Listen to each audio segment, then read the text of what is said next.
Enfim, paralelos entre Yamato e Bonnie. Mulheres que sofreram opressão e que não podiam ser livres. Ok? Mas tem uma diferença muito grande entre Bonnie e Yamato. Yamato é um adulto. Bonnie é uma criança. E isso precisa ficar muito claro. Tá? Falemos um pouco sobre biologia, embora a biologia não seja minha praia. Normalmente, a puberdade nas mulheres começa entre os 8 aos 13 anos. No máximo. Tem casos extremos que é antes, tem casos extremos que é depois sim, mas normalmente é nessa faixa de idade. E Bonnie tem 12 anos. Exatamente 12 anos. Ok? Isso significa que ela é uma criança. E o poder da Bonnie é totalmente dependente disso. Como já foi falado pelo Saturn em capítulos passados. E algumas pessoas esqueceram disso e é muito importante. Porque o Saturn chegou e falou: o seu poder está enfraquecendo porque o que você está vendo na realidade está afetando a imaginação ou o que você pensava que o futuro pode ser. Então, o poder da Bonnie só funciona e só é tão poderoso e roubado, ocasionando isto daqui, porque ela é uma criança. Isso aqui vai continuar até ela ser adulta? Eu acho que não. E a prova disso é que o Luffy, quando está no Gear 5, também é uma criança. Roberto, você está insano, não estou? E eu provo. Eu provo. Vocês se lembram qual foi a fala do Saturn? Não veremos Bonnie adulta. Nós já vimos Bonnie adulta. Aqui está ela. Aqui está ela. A questão aqui é: Bonnie não comeu a Toshi Toshi no Mi. Ela passou por experimentos do Saturn, não de outro Gorosei, do Saturn, para desenvolver ou ver se os poderes das frutas poderiam ser replicados sem que alguém comesse. E eles usaram uma criança. Porque eles sabiam que uma criança era necessária para que essa fruta pudesse ter a manifestação de seus poderes da melhor forma possível. Só que tem mais. Esta fruta não foi escolhida por acaso. Não. Esta fruta, muito provavelmente, é a única fruta que pode replicar os poderes de Nika. Porque se vocês se esqueceram, a Hito no Mi modelo Nika havia sido roubada pelo governo mundial e depois foi roubada pelo rato safado filhote de Tenryubito, que é o Shanks. A questão é, esta fruta foge do governo mundial há 800 anos e eles a queriam de toda forma. Como eles não conseguiram obtê-la, o que eles fizeram? Eles usaram a mais próxima que eles tiveram. E percebam, senhores, o simbolismo que isso tem.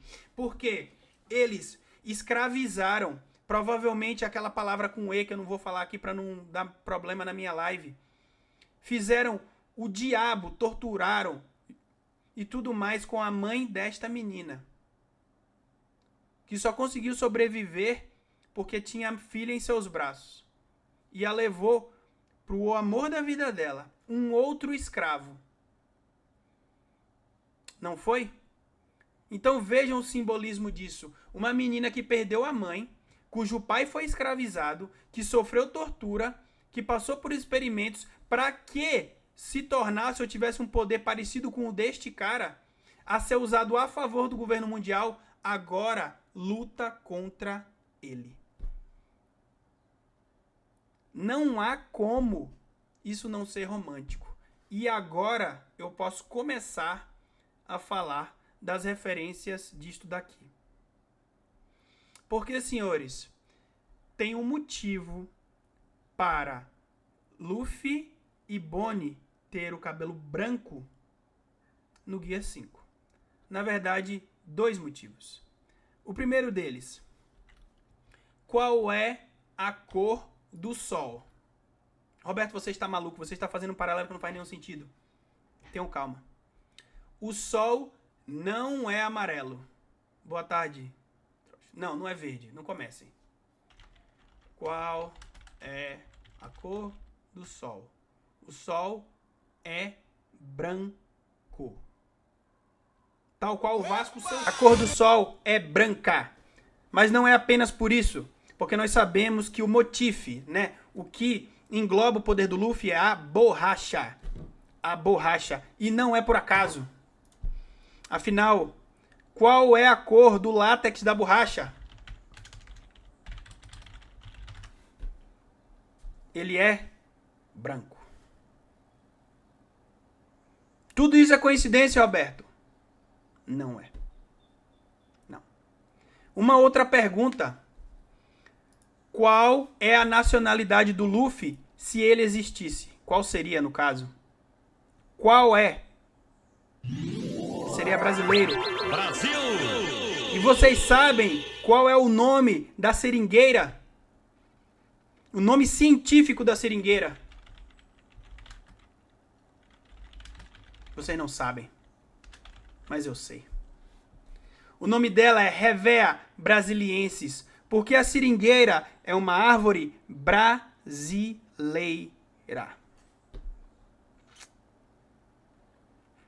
Sim. E é aqui que a gente começa a traçar alguns paralelos muito tristes. Tá? Porque a história da borracha no Brasil é uma das mais tenebrosas de todo o nosso período de escravidão. Muitas vezes apagado por conta da outra parte da escravidão que a gente teve no Brasil, que foi a de cana-de-açúcar e a de café. Tá?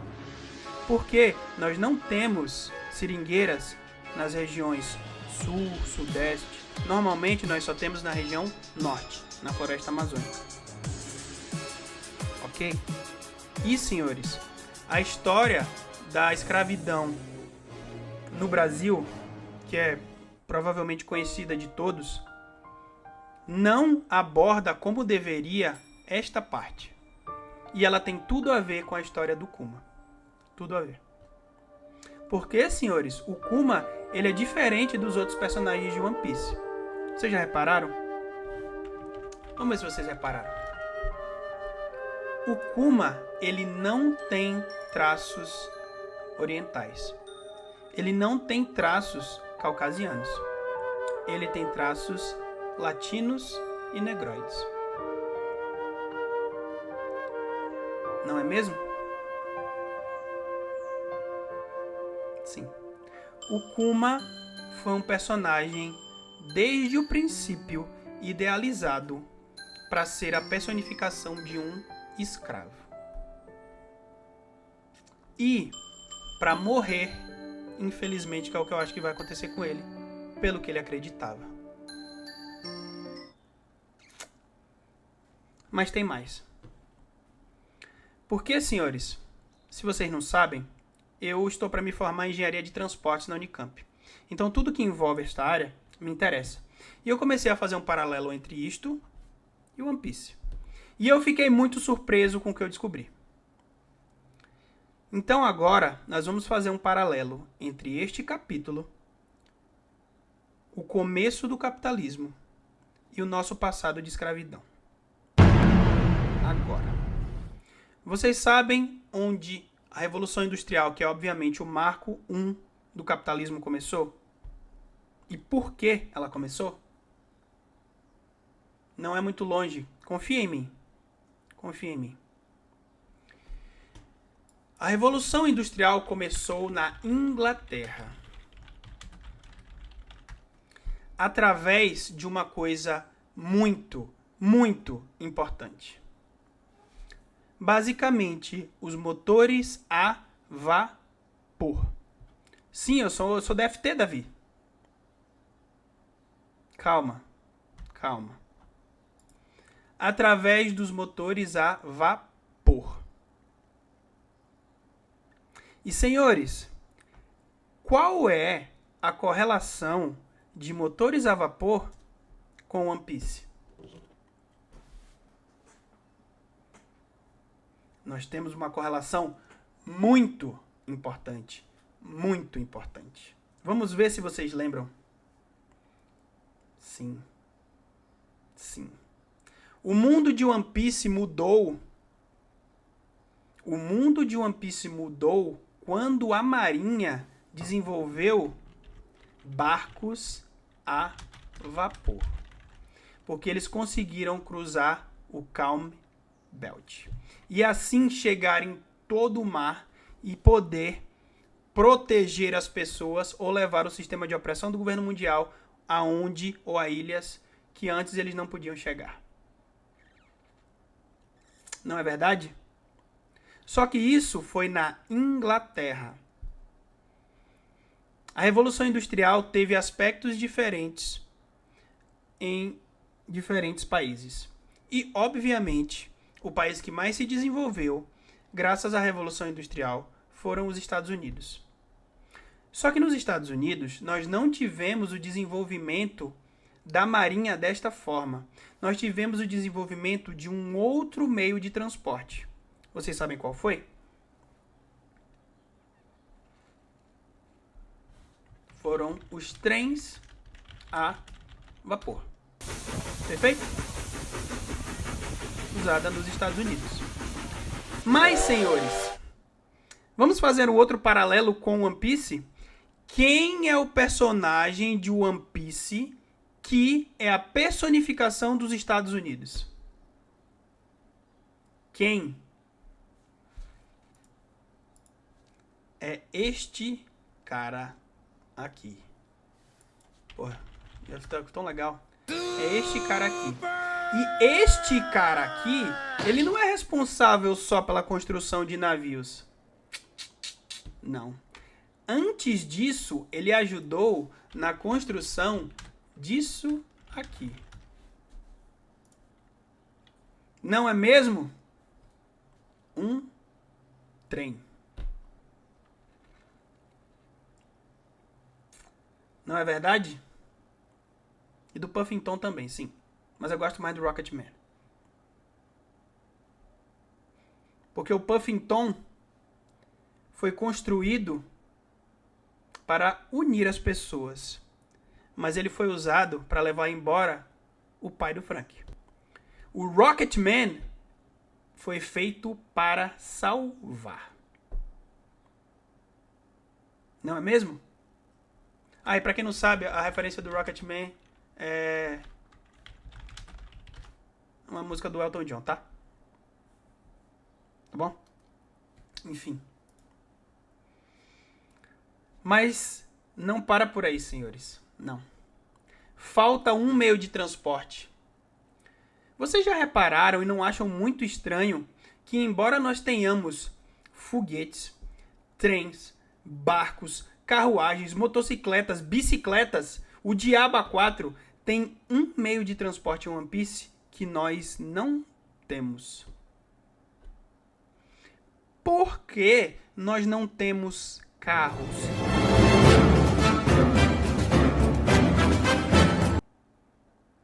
Por que nós não temos carros?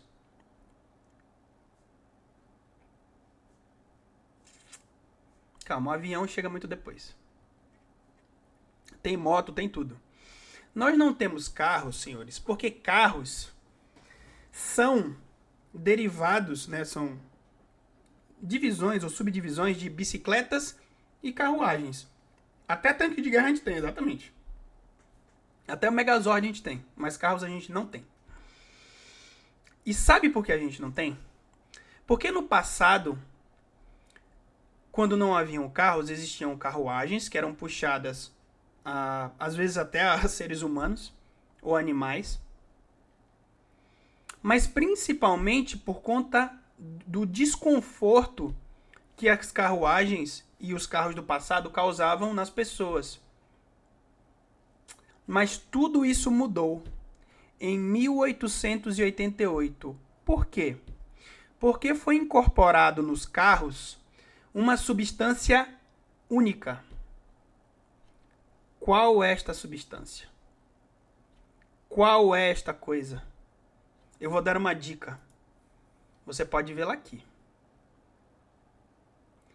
A borracha. Sim. E graças a isso, graças à borracha, que eu ouso dizer que foi o material mais importante para toda a Revolução Industrial, muito mais do que o barco a vapor, e a gente já vai voltar nele, para que houvesse a difusão desse. Porque através da borracha nós não temos só pneus para os carros e carruagens. Nós temos ligas de borracha, nós temos aqueles fios de borracha, nós temos uma quantidade absurda de aplicações que proporcionaram o surgimento das primeiras indústrias. E absolutamente tudo que vocês veem à sua volta, tudo, usou borracha de uma forma ou da outra. Tudo. Então, borracha, de certa forma, é aquilo que une todas as pessoas. Não é mesmo? Não é mesmo? Assim sendo, nós temos mais uma e a última correlação. E eu vou ter que voltar um pouco nos navios a vapor para isso. Vocês lembram qual foi a primeira animação? Primeira, né? Ou pelo menos a mais famosa animação da história da humanidade? E que literalmente serviu de inspiração para isso aqui? Eu mostrarei aos senhores. Não era bem o Mickey. Era o Steamboat Willie. E, senhores, que tipo de barco está nesta animação? Não é qualquer barco. Não. É um barco a vapor. Um barco a vapor.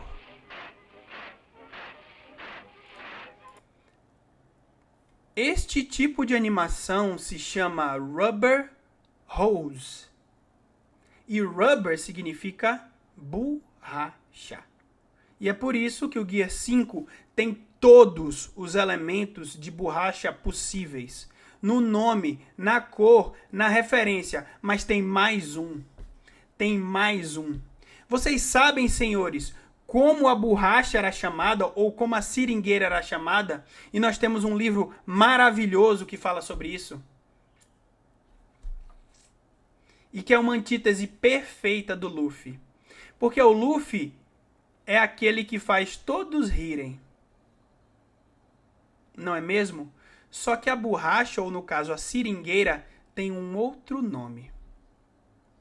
Vocês sabem qual é o nome bem antigo da borracha? O nome da borracha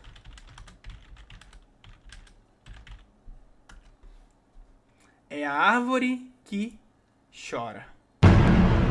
Então, diferentemente da substância que literalmente possibilitou um desenvolvimento econômico absurdo às custas das mortes de pessoas, das custas do nosso povo, ela era uma árvore que chora. Porque quando você corta a seringueira, ela chora. Látex, lágrimas brancas. Mas diferentemente disso, o Deus que tem um corpo de borracha, que tem um cabelo de borracha, que tem cor de borracha, que tem tudo de borracha, ele não chora, não. Ele faz os outros rirem. E não é por acaso. Não pode ser coincidência. Tem 1 bilhão de coincidências. Como isso é possível? Me expliquem. Sim. Não é a teoria da fruta do látex. Não, é só uma referência. Então, senhores, entendam a quantidade absurda de simbolismos e de significados que nós temos nesse capítulo. Nós temos literalmente um poder de borracha, que era um poder que remete à escravidão. E não qualquer escravidão. A escravidão do nosso povo. O nosso povo. E não é para menos que este personagem é brasileiro. E não é para menos que a referência ao poder dele é uma árvore brasileira. E o nome antigo da borracha É a árvore que chora, o romance da borracha. Da borracha, não é outra árvore qualquer. Então, senhores, nada mais poético, bonito e verdadeiro do que aquele que tem literalmente borracha em seu corpo ser aquele que liberta escravos, fazendo as pessoas rirem e dando a elas um futuro como o dele, o futuro onde ela é livre. E é por isso que no capítulo tem a palavra liberdade no nome, não só de Amato, mas de Bonnie também, de um adulto e de uma criança. Porque não faz diferença. Afinal, o que todo mundo quer, todas as pessoas do mundo querem. Algumas não querem amor, algumas não querem nem ser felizes, algumas só querem morrer. Mas o que elas querem é ser livres. Todos querem ser livres. E é isso que nos conecta. A vontade de ser livres. Não interessa a cor da sua pele, não interessa de onde você nasceu, não interessa o que você acredita, não importa o seu lado político, não importa quem você ama, quem você odeia. Todos nós queremos ser livres. Todos nós. Eu, por exemplo, quero ser livre dos Shanks e dos torcedores do Vasco. Mas tudo bem, isso é uma outra história. Então percebam a quantidade bizarra de simbolismo desse capítulo. É absurdo. Da primeira página até a última. Nada foi tirado da bunda. Nada. Não é por acaso que o Luffy é brasileiro. Não é por acaso que o Frank é americano. Não é por acaso. Tudo bem? Eu já falei da capa, take. Então, senhores, este capítulo é uma ode à liberdade. A liberdade de você ser quem você quiser. Mesmo que seja uma outra pessoa. A liberdade de você imaginar o que você quiser. Mesmo que você seja uma criança. E mesmo que seja por pouco tempo. E eu já deixo bem claro, eu acho que o poder da Bonnie tem prazo de validade. Porque, de novo, ela tem 12 anos. E a puberdade em mulheres vai dos 8 aos 13 anos, ou começa, se eu não me engano. Depois disso, ela vai virar uma jovem, ela vai virar uma adulta. E ela não vai mais conseguir imaginar ou ter a noção da realidade que uma criança tem. Tudo bem. Os Power Scale Bros ficaram ensandecidos porque agora todo mundo vai virar Nika. Sim, todo mundo vai virar Nika, mas não lutar como Nika, não ser forte como Nika, mas rir das coisas como Nika. Ser livre como Nika. É isto que esta transformação quer dizer. E está escrito aqui. Um futuro onde eu sou livre. Ela não falou forte como Nika, ela não falou nada como Nika, ela falou livre. E percebam que a diferença aqui é tão grande, tão literal, tão flagrante, que ela inclusive já teve um poder futuro distorcido, um futuro como Nika. Só que aqui ela não falou isso. Não. Não. Ela falou um futuro onde eu sou livre, porque na mentalidade dela de criança, a pessoa mais livre é o Luffy. Porque foi ele que falou. Lembra no começo de Egghead, quando ele faz isso aqui, o Double Biceps, ele fala: essa é a minha transformação onde eu sou o mais livre. Então, senhores, era essa a minha análise. Eu espero que vocês tenham entendido a mensagem que o Oda Sensei quis passar aqui. E que vocês não fiquem presos ao Power Scale e às lutas só porque o One Piece é um mangá de batalhas. A mensagem que ele traz aqui é muito mais importante. E parafraseando o meu parça, Mangão, ele disse... Deixa eu pegar aqui no perfil porque eu não quero falar errado. Onde está? Calma. Onde está? Calma. Ter fé é acreditar naquilo que você não vê. E a recompensa é ver aquilo que você acredita.